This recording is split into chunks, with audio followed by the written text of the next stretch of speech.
The storm that came to Asgard did not announce itself with thunder. It arrived in silence, and that silence was the first warning. For as long as Thor could remember, the skies above the Golden City had spoken in a language of their own, murmuring with the movement of stars, humming with the distant song of the Bifrost. Tonight, the heavens held their breath. The constellations he had known since boyhood drifted from their appointed places, sliding across the dark like pieces on a board moved by an unseen hand. He stood upon the outer edge of the realm, where the marble pathways ended and the void began. Mjolnir hung heavy at his side, though its weight had never troubled him. Below the palace, the ancient runes carved into the foundations of Asgard began to glow, not with the warm amber of Odin's blessing, nor the pale silver of Heimdall's watch, but with a color no Asgardian tongue had a name for, a color that felt older than the realm itself. Heimdall's voice reached him through the quiet, low and uncertain in a way Thor had never heard before. Something was approaching, the gatekeeper said. Something that did not come from any of the 9 realms. Something the golden eyes could see, yet could not understand.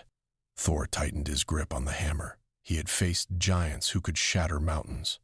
He had crossed swords with gods who had walked the world before mortals learned to speak. He had stood against beasts whose shadows could smother stars. Yet nothing in memory had made the air feel like this. Nothing had ever made Asgard feel small. The sky split. It did not tear the way clouds part before lightning. It broke the way glass breaks when struck at its truest point, a single fracture racing outward in a heartbeat until the whole vault above the realm shattered into a wound of raw color. Through the wound, Thor glimpsed another sky, another earth, streets of steel and glass beneath constellations that had never been mapped by any Asgardian scholar. He saw silhouettes moving within the light. Figures too vast to be men and too familiar to be gods. Then the wound reached for him. He felt himself pulled upward, as though the world beneath his feet had forgotten his name. He drove his heels into the marble. He called Mjolnir back to his hand, again and again, letting its weight anchor him against the current. The hammer obeyed each time, and each time it was not enough. The pull grew stronger, patient, certain, as if the storm had chosen him long before this moment and would not be denied. The last thing he saw was Asgard falling away beneath him. The golden towers grew small. The palace where his father sat became a distant flicker. Heimdall's figure at the edge of the observatory shrank to a single point of light. Then even that light was gone, and after the storm, silence. He woke to clouds. He was falling. That knowledge came before sight, before thought, before breath. The wind screamed past him with a voice that did not belong to any wind he knew. When he opened his eyes, he saw a city rushing up to meet him, a city of towers taller than any Asgardian spire, of lights so numerous they seemed to burn from within the ground itself. He struck the sky like a stone hurled from the hand of a giant, and the sky parted before him. The impact swallowed a city block. Windows shattered along a dozen avenues. Cars leapt from the street and settled again with their alarms wailing. In the crater at the heart of it all, Thor lay still, staring upward at a night that was not his night. Shh! Mjolnir stirred against the broken stone and returned to his palm. He rose slowly. The pain in his shoulder was nothing. The pain behind his eyes was greater, born not of injury but of understanding. The architecture around him was wrong. The stars above him were wrong. Even the magic in the air, that faint and constant hum that surrounded any world where the divine still walked, tasted unfamiliar upon his tongue. Somewhere far above the crater a siren wailed, and beyond it the voices of frightened strangers. He was not in his universe. He heard the newcomer before he saw him. A soft displacement of air, the impossible quiet of a body descending without engines or wings. A figure hovered at the crater's edge, silhouetted against the strange skyline. A red cape moved slowly in a wind that did not touch anything else. On the man's chest, over the heart, a symbol Thor did not recognize burned with quiet certainty. The stranger spoke first. His voice was calm, gentle even, the voice of someone accustomed to being heard. He asked Thor to lower the weapon. Thor did not answer. He studied the man in the sky. He measured the way the stranger held himself, the way the ground did not seem to remember him, though he was clearly no phantom. Whatever this being was, he was strong, perhaps strong enough, and Thor, whose realm had just been torn from him, could not yet know whether he stood among allies or executioners. The stranger drifted closer. Thor raised the hammer. The air between them grew heavy with unspoken questions, with the weight of two different mythologies meeting for the first time. Then lightning fell. It struck the ground between them, splitting the broken street, and in the afterimage both figures remained standing, unmoving, watching one another across the divide. They did not fight. That, in itself, was the first small miracle of the night. The lightning between them faded, and neither moved to close the distance. The stranger in the cape lowered himself to the broken pavement and stood as any man might stand, hands open, weight balanced. Thor watched him with the wariness of a warrior who had lived long enough to know that the deadliest opponents rarely announced themselves with drawn steel. Others came. Thor could feel their arrivals before he saw them. Faint disturbances in the air. The whisper of an aircraft that made no sound. The soft impact of boots upon a rooftop. When they finally emerged into the light of the crater, he understood that the stranger had not come alone, and that whatever this city was, it was defended by more than mortal hands. He allowed them to lead him away, not because he was afraid and not because he trusted them, but because he had learned long ago that a stranger in a strange land who refuses to listen is a stranger who never learns the shape of the ground beneath his feet. They brought him to a hall of pale stone and quiet light, a place they called the Hall of Justice, and there the questions began. The one in the cape wanted answers. The one in the shadows wanted information. Thor understood the difference, and he respected it. The man in the shadows moved differently from the others, without the confidence of power, with the precision of a mind that had made a study of every corner of every room he had ever entered. He did not glow. He did not fly. Yet Thor recognized in him a danger that had nothing to do with strength. Then the woman approached. She wore armor that had seen battle. Her eyes carried the quiet steadiness of someone who had stood upon a field of the dead more than once and had walked from it unbroken. She did not fear him. She did not measure him. She simply looked at him as one warrior looks at another across the fire and asked his name. He gave it. And when she gave hers in return, something inside him loosened. Diana, she said, of the Masira, daughter of a queen, champion of gods whose names he did not know, and yet whose weight upon her he could feel in the way she stood. Here, then, was the first bridge. She was not Asgardian. She was not of his pantheon. Yet she carried the same burden, the endless weight of being more than mortal in a world that could not always afford it. He told them what he could. He spoke of Asgard, of the 9 realms, of the Bifrost that had once carried him between them. He spoke of his father and of his brother and of the endings that had come and gone in his life. When he named the great ending, the one his people had a word for, the one that meant the death of gods, the room grew still. The one in the shadows spoke then, quietly. He asked whether it had happened. Thor was silent for a long time. When he answered, his voice was not the voice of a warrior. It was the voice of a survivor. Yes, he said, it had happened. He had watched his home fall. He had watched his people scattered across the winds of other worlds. He had learned, in the way that only those who have lost everything learn, that there were fights no god could win. That saving everyone was a story mortals told themselves to sleep through the night. The one in the cape did not accept that. He said so gently, but he said so plainly. Thor looked at him and saw something he had not expected to see in this strange new world. He saw hope without wound. He saw a belief that had never yet been broken by an ending it could not prevent. And he understood, with something between admiration and pity, that this stranger had not yet lived long enough to be tired. He did not say so. He only nodded, once, and let the silence carry the disagreement between them. It was the first shape of a conflict that would not be resolved that night, and might not be resolved at all. Thor believed a hero must prepare for the worst. The stranger believed a hero must fight until the worst had no ground left to stand upon. The woman between them, Thor could see, understood both, and grieved for both.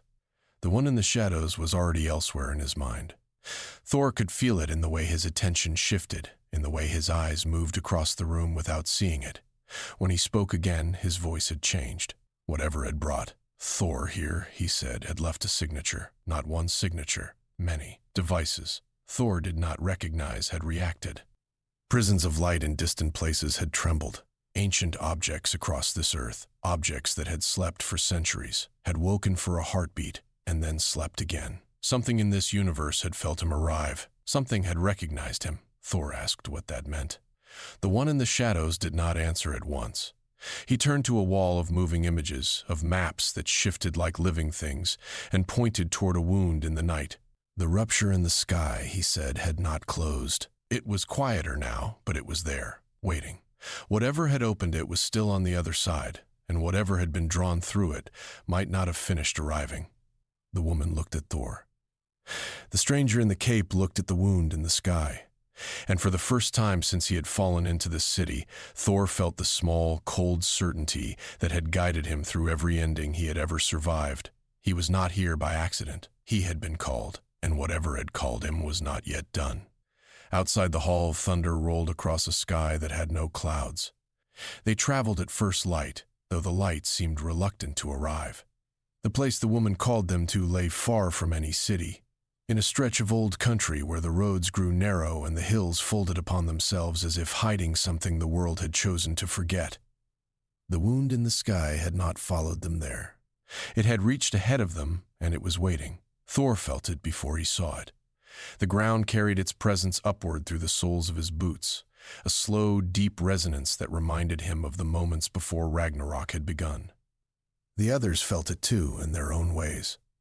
The man in the cape grew quieter. The one in the shadows grew sharper. The woman set her hand upon the hilt of her sword and did not remove it. They found the breach at the top of a low, grass-covered hill, hovering above a ring of stone older than any nation on this earth. The stones had not been placed there by men. Thor could see that at once. They had grown from the ground the way trees grow, as if the world itself had lifted them into place for a purpose it had since forgotten. Symbols coiled across their weathered faces. He recognized none of them, and yet he knew them in the way a man knows a language he heard in a dream and has never spoken awake. The sky above the circle darkened, though the sun had barely risen. The symbols on the ground began to glow, not with light, exactly, with memory. Each rune carried within it an image, and the images pressed themselves upon the minds of those who stood too close. The woman saw gods she had known as a child, walking the shore of an island that no map contained. She saw them turn their faces from her. The man in the shadows saw a city he had sworn to protect burning quietly beneath a sky that did not care. The stranger in the cape saw an earth beneath a red sun, its people staring upward at a shadow shaped like his own. Thor saw Asgard, not falling this time, empty. The banners still hung upon the walls, the great tables still stood in the mead halls, but no voice sounded within them, no footstep, no breath, a home preserved for no one. He understood, with a slow and terrible clarity, that the breach was not simply moving matter between worlds. It was reading them. It was reaching into the deepest chambers of every mind that stood near it, and drawing forth the fears each of them had never spoken aloud. The one in the shadows understood first. He said, quietly, that this was not a doorway. It was a mirror. Whatever had opened it was not merely transporting them. It was responding to the myths they carried within themselves. The greater the legend, the greater the pull. The greater the pull, the more the fabric between worlds began to fray. Thor closed his eyes. He had spent his whole life believing that his myth belonged to him. He had never considered that a myth might belong to the world around it, and that by walking into a new world, he might have brought something with him that could not be set down. The sky above the stones tore open. Not the small rupture of the night before. A wide, patient wound, as though something had been waiting for its audience to assemble. The thing that came through the wound was not Loki. Thor knew Loki in every mask his brother had ever worn, and this was not one of them. It was not the tyrant of the Fire Realm, nor the beast of Muspelheim. It was not any enemy from the long list he carried in his memory. It was something new, born in the moment two mythologies had first touched. A shape made of borrowed divinity. A creature stitched together from the leftover awe of two universes. They struck it with everything they were. The stranger in the cape hit it with a blow that would have broken a mountain in half. The woman drove her blade through its chest to the hilt. Thor called down a spear of lightning that turned the morning white. The creature staggered. Then it drew breath, and every wound closed, and every place they had struck grew brighter than before. It was feeding. The one in the shadows saw it before the others did. He called for them to stop. He said the creature was not an enemy. It was a symptom, a reaction. The world itself, both worlds, were trying to correct an imbalance the arrival had caused, and every strike the heroes made against it fed the correction. They were not fighting a foe, they were fighting the immune response of reality. The creature turned toward Thor. It had been drawn to all of them, but he was the wound at the center of the wound. It reached for him. The stranger in the cape did not hesitate. He moved between them without a word, taking the blow meant for Thor upon his own shoulders. He was thrown across the field like a comet. He rose. He came back, something inside. Thor shifted then, though he did not name it in the moment. He had known a great many warriors in his long life. He had known men who would die for their king, and men who would die for their honor, and men who would die for a coin. He had known very few who would die for a stranger. Fewer still who would rise and return without being asked. He lifted Mjolnir. He called the storm. This time he did not aim it at the creature alone. He wove it through the stranger's next blow, letting the lightning ride the impact into the heart of the thing that had come through the wound. The creature convulsed. Its borrowed shape began to unravel. Before it dissolved, it spoke. Its voice was many voices, and none of them were kind. One world, it said, cannot contain two pantheons. Then it was gone. The stones stopped glowing. The sky closed above them, not fully, but enough. The four of them stood in the silence that followed, and for the first time none of them knew what to say to the others. The one in the shadows did not sleep. Thor noticed this in the way one warrior notices another. There were lights that stayed on in the tower after every other light had gone dark, and behind those lights a mind that would not permit itself the mercy of rest. When the answers came, they came from that room, and they came at an hour when even the city outside had grown quiet. The man in the shadows gathered them around a wall of moving images.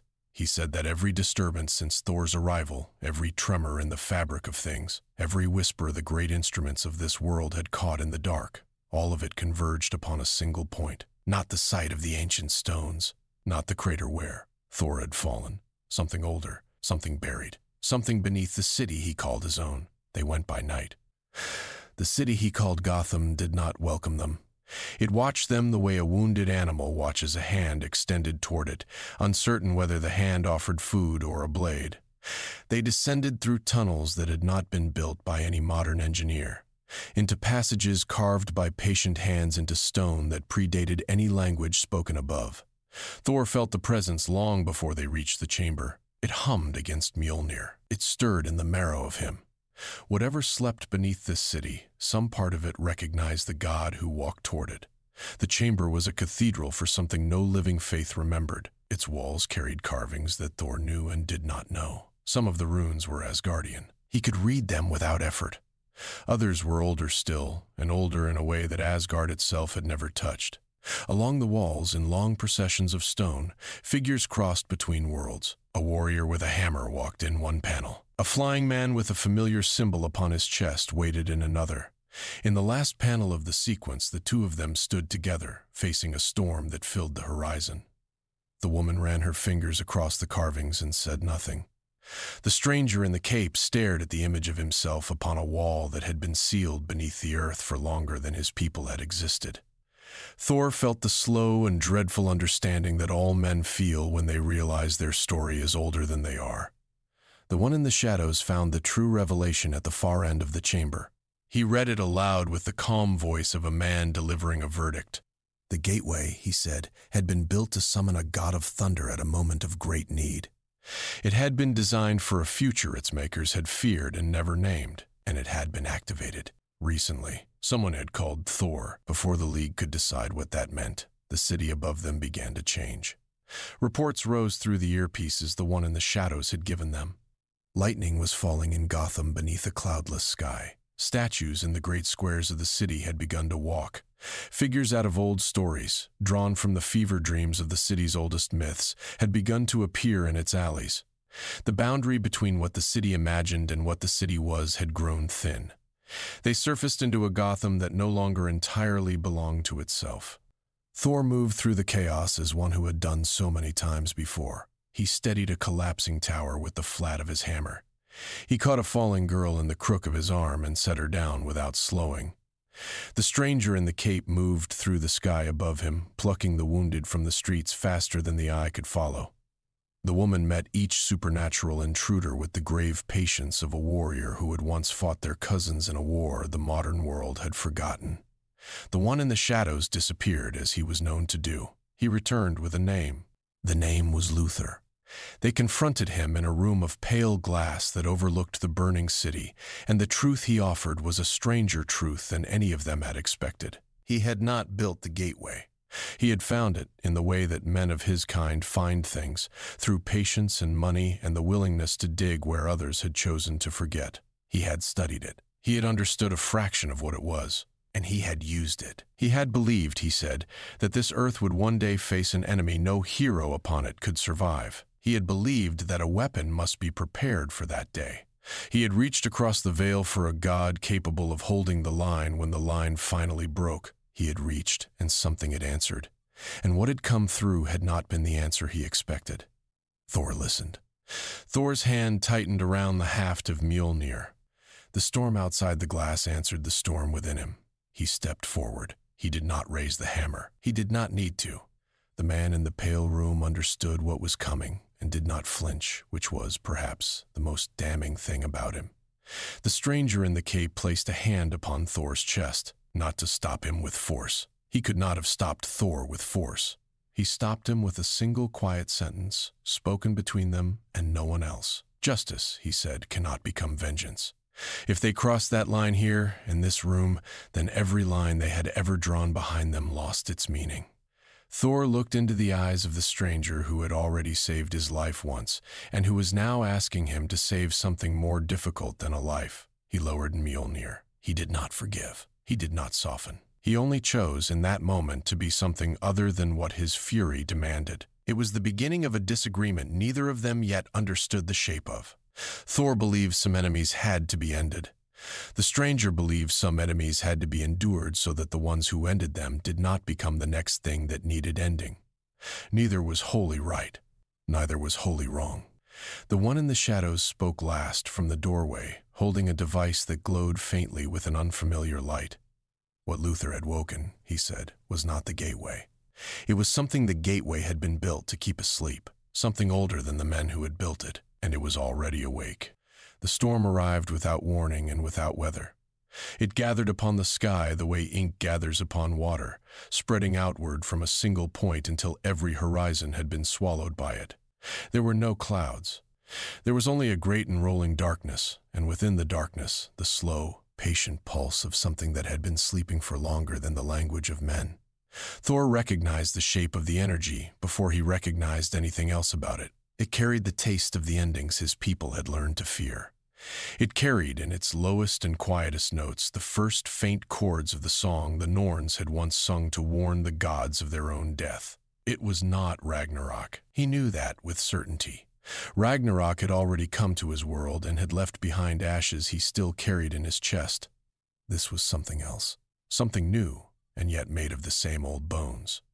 The thing they had defeated at the Standing Stones had not died. It had grown. It had drunk from the magic that ran through this world's veins. It had drunk from the myth that Thor had brought with him.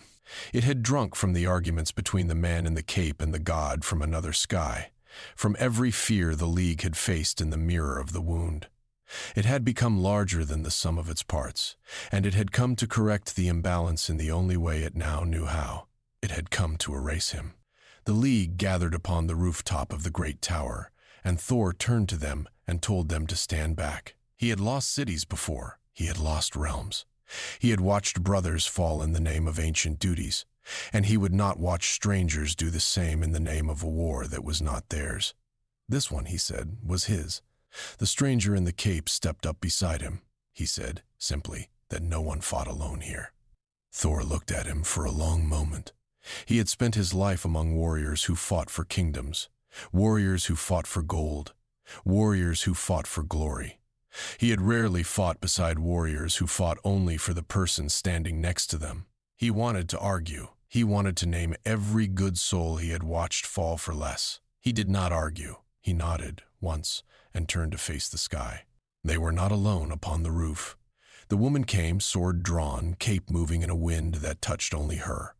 A red streak of impossible speed circled the base of the tower, drawing shapes in the air that resolved themselves, for a heartbeat at a time, into a young man's face. A ring of green light bloomed upon the parapet, and behind it, a man Thor had not yet come to know.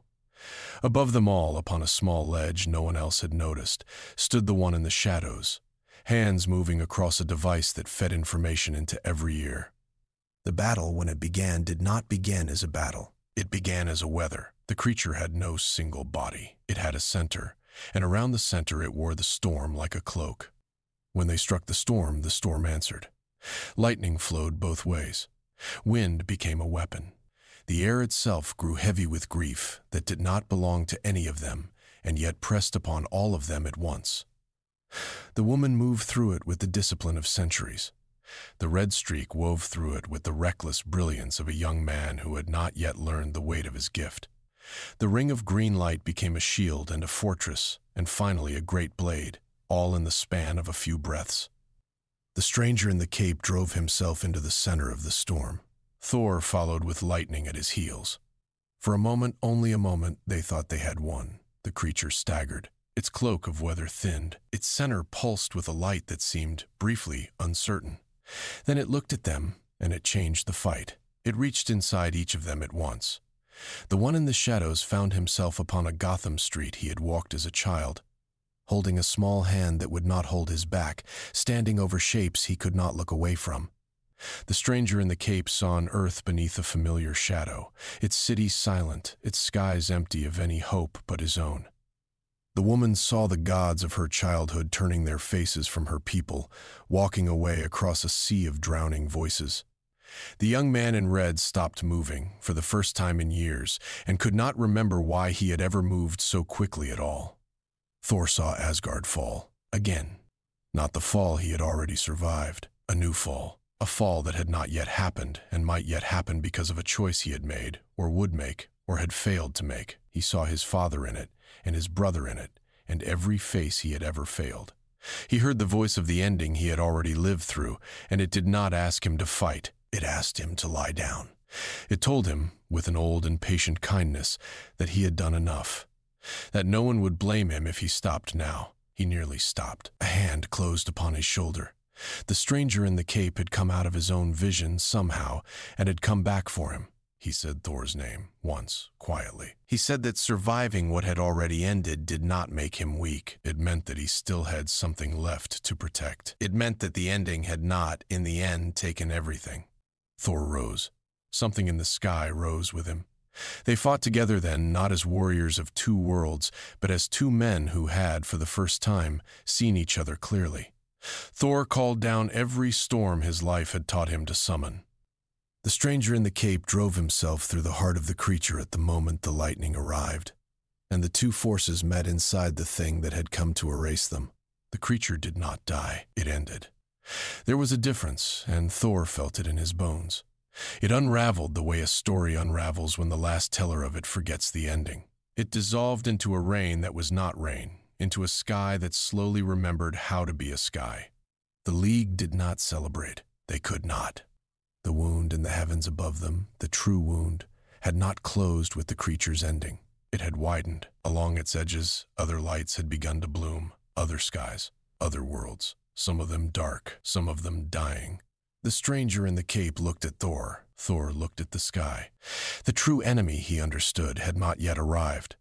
The wound in the sky did not close, and slowly, over the days that followed, the world beneath it began to change. It began quietly. A field in a country far from any city woke one morning to find a strip of impossible forest running through it, trees taller than any that grew upon this earth, leaves the color of a sun that no one here had ever seen. A fishing village on a distant coast reported a second moon, small and pale, hanging at the wrong angle above the water for a single afternoon before vanishing again. In the far north, a herd of creatures out of an old and forgotten bestiary walked across the snow, paused, looked at the humans who watched them, and walked on. Then it stopped being quiet. Whole districts of foreign cities began to overlap with places that had never existed here. Alien constellations bled through the daylight sky. Monsters no myth had prepared this world for stepped out of the seams between one street and another, and had to be met by whichever hero was nearest. The Justice League divided itself across continents and could not be everywhere at once. It called upon every ally it had ever known, and still it was not enough. Thor became the League's frontline. His storm answered the storms that came through the fractures. His hammer, thrown, could seal a wound in the world for hours at a time. He learned the rhythm of this new war quickly, the way he had once learned the rhythm of every war before it. And yet, for the first time in his long life, he found himself unable to lose himself in the fighting. Every reality he glimpsed through the fractures contained, somewhere within it, a god. He saw them in flashes. He saw a queen enthroned above a burning city, her subjects kneeling in ash. He saw a young man carrying a broken spear across a battlefield of drowned angels. He saw a figure in white walking through a garden that grew from the corpses of stars. Some of these gods were kind, some were cruel. Some, he understood at once, had begun as heroes and had become something else along the way. He asked the woman, in a quiet moment between crises, what she thought a god was. She considered the question for a long time. She had been a god and had refused to be one and had become one again by other means. When she answered, she did not answer with certainty. She said only that divinity did not, by itself, make a person worthy. Power was a tool. Worth was a choice. Every god she had ever known, she said, had been faced sooner or later with the choice of what to do when they were no longer feared. Some had chosen well, some had not. Thor listened and thought of Asgard, and thought of his father, and thought of the many days he had believed that strength was the whole shape of what he was. The one in the shadows found the pattern at last. He mapped the fractures across the globe, drew lines between them, and watched the lines meet. Every wound in the world pointed, in the end, toward a single door. The door beneath Gotham, the gateway Luthor had woken. Whatever had opened it was still on the other side of it, and still holding it open. They went through. The place beyond the door did not have a name. Thor understood that at once. Names were for things that lived within a single reality. This was the space between realities, and it did not permit the small comforts of language. It was a vast and quiet dark, scattered with the remnants of universes that had ended before this one. Broken cities drifted through it, still bearing the marks of hands that had once loved them. Dead stars turned slowly around one another, remembering how to be alive. Whole fragments of civilizations floated in the void, their windows still lit, though no one behind the glass answered. At the heart of this graveyard, they found the thing that waited. It did not have a body they could see. It had a presence they could feel. It filled the dark the way grief fills a house. When it spoke, it did not speak to their ears. It spoke inside each of them, in a voice that sounded almost, but not quite, like their own. It named itself only by its office. It was the correction. It existed to prevent the merging of worlds. It had watched countless realities try to touch, and countless realities fail to survive the touching. Its work was not cruelty. Its work was mercy of a sort no living creature could easily forgive. Two worlds had reached toward each other. One of them, it had decided, would end so that the other could continue. It had chosen the one that stood before it. It offered Thor a bargain. It laid the bargain out with the calm patience of a scribe. Return, it said, to the universe from which he had come, and the fractures would close, and the earth beneath the wound would live. Remain, and the fractures would spread, and the earth would end, and he would live in the ashes of it as the god who had chosen a home over a world. Thor did not answer at once. He looked at the League beside him. He looked at the stranger in the cape, whose eyes were already refusing the offer on his behalf. He looked at the woman, whose sword had not lowered since they had crossed the threshold. He looked at the one in the shadows, whose mind was already 3 steps ahead, searching the dark for another door. He refused. The correction did not seem surprised. It seemed only tired, in the way something older than tiredness can seem tired. It said that his refusal did not change the outcome. It said that neither his hammer nor the stranger's strength, nor the woman's sword, nor the shadow's cleverness could stand against what it was. It was not a foe to be defeated by force. It could only be undone by sacrifice. To close the wound, it said, someone would have to give up their tether to their own world. Someone would have to become a bridge, and in becoming a bridge, cease to belong to either side of it. Thor understood before the words had finished forming. If he took the wound into himself, if he let the energy of it pass through him and close behind him, the fractures would end. The two Earths would live, and he would never see Asgard again. He did not tell the others what he understood, not yet. He turned from the presence in the dark, and the League turned with him, and they went back through the door together, into a world that had only hours left. They came out of the dark and into a sky that had run out of patience. What had been a wound was becoming a jaw. What had been a fracture was becoming a mouth. The horizon in every direction wore the color of two worlds bleeding into each other, and beneath it, upon the earth itself, evacuations had begun that would not, in the time remaining, be finished. Heroes gathered, not only the League, others. Figures from far cities and distant coasts, from mountains and deserts and quiet places that had, until this day, kept their own counsel. Some Thor had met in passing during the War of Fractures. Others he had never seen at all. They came because the sky was falling, and because when the sky is falling, the names men have carried in the small, dark rooms of their lives are put aside, and only the work remains. They set the plan upon the great table in the tower. The one in the shadows spoke it aloud so that every voice in the room might carry a piece of it. The wound, he said, could not be destroyed. To destroy it now would collapse both worlds into whatever was on the other side of destruction, and neither of them wished to learn what that was. The wound could only be stabilized.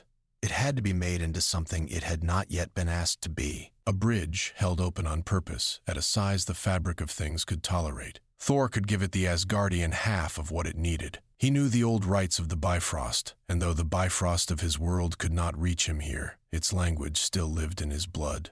The stranger in the cape could be the anchor upon this side, his weight in the fabric of this reality great enough to hold the bridge in place while it settled. The woman could bring truth to the correction, force it to take a shape that could be reasoned with rather than a shape that could only be endured. The one in the shadows would run the sequence from the ground. Every other hero in the room would hold the sky. It was an impossible plan. They all knew it. They set to it anyway. The final battle did not have a beginning that anyone could later name. It arrived, as such things do, in fragments. A city here fell silent as the correction pressed inward upon it. A coast there was rewritten for a heartbeat, its shape drawn from another world's shore, before the League forced the world back into its own outline. The correction had ceased to pretend at patience. It pressed upon them from every side at once, and every side answered. Thor and the stranger in the cape held the center. Above them the sky churned with lights that were not lightning. Beneath them the ground could not decide which world it belonged to. They fought as men who had already, in some quiet way, accepted the price of what they were doing, and would not permit that acceptance to slow their hands. The blow that took Mjolnir from Thor was not aimed at his hammer. It was aimed at his certainty. The correction reached inside him one last time. It showed him, very briefly, a version of the world in which he had accepted its bargain. It showed him Asgard, unbroken. It showed him his father, alive. It showed him a brother restored to whatever fraction of grace his brother had ever known. It showed him, above all, a world in which he had not been asked to choose. His grip loosened for less than a breath. The hammer slipped from his hand. He fell to his knees upon a platform of shattered stone. The hammer lay a small, unbearable distance away. He reached for it, and the reach was answered by nothing. The old lessons of his youth, the lessons that had said the hammer would come to him because he was who he was, no longer applied. The hammer did not care who he had been. It cared who he was now. He thought of Odin then. He thought of a very old man upon a very old throne, telling a very young prince, in a voice already half made of memory, that the hammer was not a reward for strength. It had never been. He had heard the words 100 times and understood them for the first time only now, upon his knees, in the middle of a war for a world that was not his home. He had not been worthy for a long time by his own measure. He had survived one ending, and he had come to believe survival was a kind of failure, because it required him to keep walking through rooms his friends could no longer enter. The correction had offered him a way to stop. He had refused. And in the refusing he had done, at last, the one thing his father had always asked of him. He had chosen a burden he did not have to carry. He raised his hand. The hammer came. The lightning that followed did not look like lightning. It looked like a decision made visible. It broke across the battlefield in a great white wing, and the stranger in the cape, who had fallen somewhere in the dark, rose again upon its edge, and the woman, who had been thrown from the platform, caught the wind of it and returned to her place. The one in the shadows finished his sequence upon a small, quiet console beneath a sky he had not permitted himself to look at. The correction began to shrink, not to die, to take a shape. The bridge required its final piece. Thor understood and stepped toward the wound. The stranger in the cape caught his arm. There is a way to say a thing in a single sentence that a longer speech cannot say. Thor had learned this from his father, though he had not always practiced it. He said quietly that he had lost worlds before.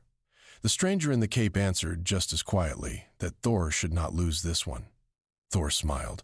It was a small, tired smile, and it belonged to a man who had, at last, understood the difference between falling and choosing to step. He did not step into the wound. Instead, he did something harder. He reached inside himself, and with the discipline of a warrior who had studied the old rites since he had been a boy, he cut the thread that bound him to the bifrost of his own world. He gave up the road home, not his life, the way back to it. The wound closed around what he had given. The bridge settled into a shape the fabric could hold. The correction, no longer needed, folded itself away into the quiet dark from which it had come. Thor fell. The stranger in the cape caught him. The storm went out. The city took a long time to remember how to be a city again. Streets that had been overlapped with foreign geographies slowly reassembled themselves. Windows that had cracked in a dozen impossible directions were replaced by hands that had grown used to replacing such things. The sky above the tower recovered its color 1 hour at a time. There were funerals. There were reunions. There were quiet meals eaten by families who had, until very recently, believed they would never eat together again. Thor walked among all of it, and no one knew what to do with him. He did not carry himself like a stranger in a strange land any longer. He had done that when he first fell. He walked now like a man who had chosen, and the choice sat heavily upon his shoulders in a way that made even Mjolnir look almost light by comparison. He had never been a god without a kingdom before. He had been a god without a throne, and a god without a father, and a god without a brother. But always he had known that Asgard existed somewhere beneath the same sky. He no longer knew that. He only knew, in the deep way that certain knowings arrive, that the road home had been cut, and that he had cut it himself. He walked through Metropolis in the evenings. He watched children in a small park chase a dog that had no interest in being caught. He watched a young couple argue quietly upon a bench and then, without speaking of it, take each other's hand again. He watched an old man on a corner play a small instrument for coins, badly, with great and unashamed joy. He had spent centuries defending the idea of such places without often stopping to visit the places themselves. He had believed, without thinking about it, that ordinary life was the thing God stood above so that other things did not stand above it. He began to suspect he had been wrong, or half wrong, which was worse. The stranger in the cape came to him one night upon the roof of the tower. He did not speak at first. He simply sat, which was a strange thing to see a man in a cape do, and let the city breathe below them. When at last he spoke, he said only that Thor did not have to know yet what he was going to be. He said that he himself had spent a long time being unsure of what he was, and that the world had been remarkably patient about it, and that if the world could be patient with him, it could be patient with a stranger from a lost sky. Thor did not answer at once. When he did, he only said the stranger's name quietly for the first time. The stranger nodded, as if a thing had been settled between them, and did not press further. The woman came another day. She did not sit with him upon a roof. She walked him instead through a small museum in the city, past rooms of old weapons and older statues, and she named the gods who had once been prayed to in this world. Some of them she had known, most of them she had not. She said that even gods forgot each other, in time. She said that this was not always a tragedy. Sometimes a god who had been feared could be remembered instead as a story. Sometimes a story was a kinder shape to wear. The one in the shadows did not seek him out. That was, in its own way, a compliment. But Thor noticed, in the corners of the tower, small devices that had not been there before. He noticed the shape of the work. He understood that the man in the shadows had not accepted Thor's exile as permanent, and would not, so long as breath remained in him. Whether Thor wished this or not, someone in the world beneath him was building, in secret, a door. He trained with them. It surprised him how much this helped. The young man in red was a nuisance who could not, for the life of him, remain silent for a full minute. The man of the green ring possessed a stubbornness that reminded Thor uncomfortably of his own younger self. The one in the shadows treated Thor's divinity as a variable in a calculation, no more sacred and no less. And Thor found himself, against every expectation, grateful for it. He had spent too much of his life being addressed as an idea. It was pleasant and strange to be addressed as a man. It could not last. He knew it could not last. He did not know how, but he knew. The signal came on a night in which nothing else was happening. He was standing upon the parapet of the tower, thinking of nothing in particular, when a sound reached him that no one else could hear. It was a whisper carried inside a distant peal of thunder, the kind of thunder that came from no cloud in this world's sky. It shaped itself into a voice. The voice was old and heavy and unmistakable to him. It was his father's. He froze. The bridge, he had believed, was closed. He had closed it himself. He had accepted that the closing was the price of what he had done. And yet the voice was here, thin, half-broken, but real. Somewhere in the fabric of things, a thread he had cut had not fully died. Somewhere, some fraction of the road remained. The message was short. It was a warning. Something had followed him through the wound before it closed. Something had survived on this side of the bridge. Something that belonged to his world and that he had not yet seen, but that his father had felt from a great distance and had spent whatever strength he had left to name. He turned. The stranger in the cape was already there. The one in the shadows arrived a heartbeat behind him. The woman climbed the last steps to the roof with her sword loose at her hip. They asked him what he had heard. He looked at them, at each of them in turn, and gave them a single word: war. The storm that came for the second time did not feel like the first.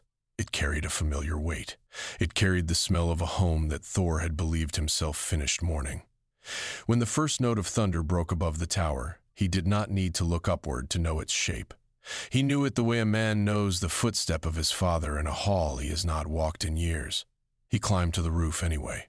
The stranger in the cape rose beside him. The League gathered behind them, ready in the quiet way people become ready when they have already done the impossible once and have accepted that they will be asked to do it again.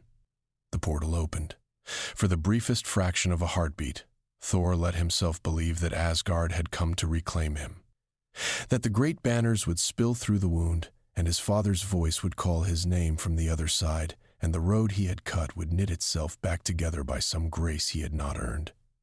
It was a small hope, and it did not last long enough to shame him. What came through was not Asgard. It was an army. It wore Asgardian arms, and it moved with Asgardian discipline, but its faces were not the faces of an honor guard. They were the faces of survivors. Thor knew such faces. He had worn one himself. These were people who had lived through an ending, and had come out of it changed, and had come to believe, in the long silence after the ending, that they had been abandoned by the god who was supposed to have died with them. Their leader stepped forward and spoke his name, and the name he spoke was a demand and a wound at once. He said that Thor had left them. He said that Thor had chosen a stranger's world over his own. He said that this could not be permitted. That Thor would return with them now, or Thor would answer for what he had chosen. Thor did not answer at once. This was the moment for which the whole long fall had prepared him, though he had not known it until now. He had wanted for months the very thing this army now offered him: a road home, a chance to walk again beneath a sky he understood, to stand once more in the halls that had raised him, to be a son again, however briefly, in a house that still remembered his name. He looked down at the city beneath the tower. He thought of the boy in the crater the night he had fallen. He thought of the woman who had first said his name without fear. He thought of the man in the cape who had caught his arm and asked him not to lose this world. He thought of the man in the shadows who was, somewhere below them, quietly building a door in case a god ever wished to walk through one. He thought of an old man playing a small instrument on a corner, badly, with joy. He understood, in that moment, that home was not a place he had been born to. It was a place he chose to stand. He told the army that he would not go. He did not tell them gently. He was not gentle by nature, and this was not a moment for the small mercy of a soft word. He told them plainly that the world beneath his feet had earned his hammer and would keep it, and that whoever wished to take him from it would first have to take it from those who stood beside him. The League stepped forward, not one of them ahead of him, not one of them behind. Beside, the stranger in the cape spoke last, and spoke only to Thor. He said that no man had to choose between being a god and being a hero. He said that Thor had already shown the difference. He said that the world above them, whichever sky it wore tonight, could hold both at once, so long as the one who carried them was willing to be carried in return. Thor raised Mjolnir. The storm answered. What followed did not need to be shown in every detail. There was a battle. There is always a battle. It was fought upon a rooftop and above it and briefly beneath it. The League held one line. Thor held another. Old comrades from his world found themselves standing across the wound from him, and some of them lowered their weapons before it ended, and some of them did not. And Thor mourned each of them in his own way as they were driven back through the portal from which they had come. When the portal at last began to close, Thor stood at the edge of it and watched his old sky disappear a piece at a time. There was sadness in his face. There would always be. But there was no despair, and there was no regret, and there was no small, dishonest voice within him whispering that he had chosen wrongly. He had chosen. That was enough. The wound sealed. The stars above the tower returned to their proper places. The city breathed. Weeks later, he sat again upon the parapet of the tower, and the stranger in the cape landed quietly beside him. They spoke of small things. They spoke of the differences between their worlds, and the ways those differences were, in the end, smaller than the things their worlds had in common. The stranger asked, at last, whether Thor regretted staying. Thor looked at the city. He smiled. He said, "No." Somewhere far away, thunder rolled once across a quiet sky.